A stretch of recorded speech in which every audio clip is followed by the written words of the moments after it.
మరియు ఉపాధ్యాయులకు మరియు విద్యార్థులకు విద్యార్థి తల్లిదండ్రులకు తుర్కోవడగమ్మ గ్రామ పెద్దలకు అందరికీ నా యొక్క హృదయపూర్వక నమస్కారములు.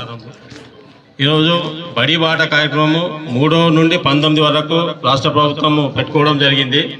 ఈ బడి బాట కార్యక్రమం ముఖ్య ఉద్దేశం ఏంటంటే రాష్ట్రంలో ఉన్న విద్యార్థులకు అందరికీ నాణ్యమైన విద్య అందించాలనే ఒక ముఖ్య ఉద్దేశంతో ఈరోజు బడి బాట కార్యక్రమం చేయడం జరుగుతుంది.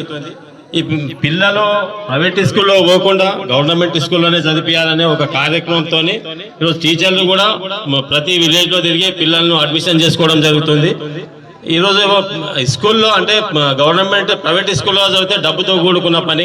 ప్రతి సంవత్సరము 1 లక్షల నుంచి 10వ తరగతి అంటే ఇంచుమించు 10 లక్షల రూపాయలు ఖర్చు వస్తుంది.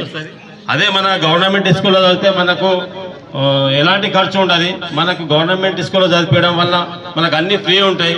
పుస్తకాలు ఫ్రీ వస్తాయి, యూనిఫామ్ ఫ్రీ వస్తుంది, పొద్దున్న మనకు టిఫిన్ పెట్టడం జరుగుతుంది, మధ్యాహ్న భోజనం జరుగుతుంది. ఇట్లా ఎన్నో రకం అంటే మానసికంగా ఒత్తిడి లేని విద్య కూడా అందించడం జరుగుతుంది. ఇక్కడ ఉన్న గవర్నమెంట్ ప్రైవేట్ స్కూల్లో టీచర్లు ఏంటంటే వాళ్ళకు అర్హత లేకుండా వాళ్ళు తక్కువ జీతం ఇస్తే చేయించుకుంటారు. కానీ ఇక్కడ టెట్ డిఎస్సి పాస్ అయ్యి వచ్చిన వాళ్ళే ఇక్కడ గవర్నమెంట్ స్కూల్లో టీచర్గా వాళ్ళు ఉంటారు. కాబట్టి మనకు గవర్నమెంట్ స్కూల్లోనే నాణ్యమైన విద్య అందుతుంది. కాబట్టి మన పిల్లలకు గవర్నమెంట్ స్కూల్లోనే చదివించాలనే నేను కోరుకుంటున్నా. ఇంకోటి మన రాష్ట్ర ప్రభుత్వం ముఖ్య ఉద్దేశం ఏంటంటే మీ డబ్బులు మీ దగ్గర, మీ పిల్లల భవిష్యత్తు మా దగ్గర అనే కాన్సెప్ట్తోనే ఈరోజు మన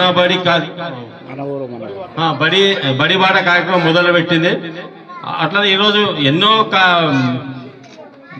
మనం ఏదైనా సరే ఒక రాష్ట్రం అభివృద్ధి చెందాలన్నా కూడా విద్యతోనే అభివృద్ధి చెందాలని చెప్పేసి ఈరోజు అమ్మ అక్షరాభ్యాసం ద్వారా ఈరోజు ఆ 17,000 స్కూల్ ప్రాథమిక స్కూల్ రిపేర్ చేయడం జరిగింది. ఇంచుమించు 667 కోట్ల బడ్జెట్ కేటాయించి ఈరోజు విద్య మీద ప్రభుత్వం ఎంతో అభివృద్ధి చేయాలని ఎంతో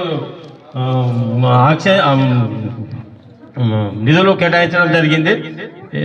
ఇట్లా అట్లానే మీరు కూడా టీచర్లు కూడా పిల్లలకు కొంచెం శ్రద్ధతో చెప్పాలి. ఏంటంటే వాళ్ళు చదువుతుండ్రా లేదా అని చూడకుండా మీరు ఇప్పుడు ఇంగ్లీష్ మీడియం చెప్తున్నారు, ఆ పిల్లవాడు ఎంతమంది చదువుతాడు. నేను ఇంతమంది ఒకసారి మీటింగ్లు వస్తే మన ముఖ్యమంత్రి అంటే కూడా చెప్పలేని పరిస్థితి. ఇప్పుడు కూడా అడిగితే చెప్తారా చెప్పాలో తెలియదు. కానీ కాకపోతే మీరు కూడా పిల్లలకు కొంచెం శ్రద్ధతో చెప్పాలి. తల్లిదండ్రులు కూడా ఇప్పుడు మనం ప్రైవేట్ స్కూల్ వేస్తే ఎట్లా పిల్లవాడు రాగానే ఏం చదువుతుండు ఏం లేదు అనేది చూస్తారు. కాబట్టి మనం కూడా స్కూల్కి వచ్చిన తర్వాత పిల్లవాడు చదువుతుండా లేదా అనేది మనం చూస్తే మన పిల్లవాడికి కూడా భవిష్యత్తు ఉంటుంది. ప్రైవేట్ స్కూల్ ఏంటంటే మొత్తం అపార్ట్మెంట్ లాగా ఉంటాయి కాబట్టి అది బందీ లాగా ఉంటుంది, మానసిక ఒత్తిడి ఎక్కువ ఉంటుంది. ఇక్కడ మంచి గ్రౌండ్, మళ్ళీ డిజిటల్ ఎడ్యుకేషన్ వస్తుంది. అన్ని రకాలుగా రాష్ట్ర ప్రభుత్వం పిల్లల కోసం నిధులు కేటాయిస్తుంది. కాబట్టి మనం గవర్నమెంట్ స్కూల్లోనే తప్పకుండా జాయిన్ చేసి మన డబ్బులను కూడా ఆదా చేసుకోవచ్చు. మన భవిష్యత్తులో మన పిల్లవాడు హైయర్ ఎడ్యుకేషన్ చేసేటప్పుడు ఈ డబ్బులను కూడా మనం అక్కడ ఖర్చు పెడితే మన పిల్లవాడి భవిష్యత్తు కూడా బాగుంటుందని చెప్పేసి కోరుకుంటూ ఈ అవకాశం ఇచ్చినందుకు ధన్యవాదాలు.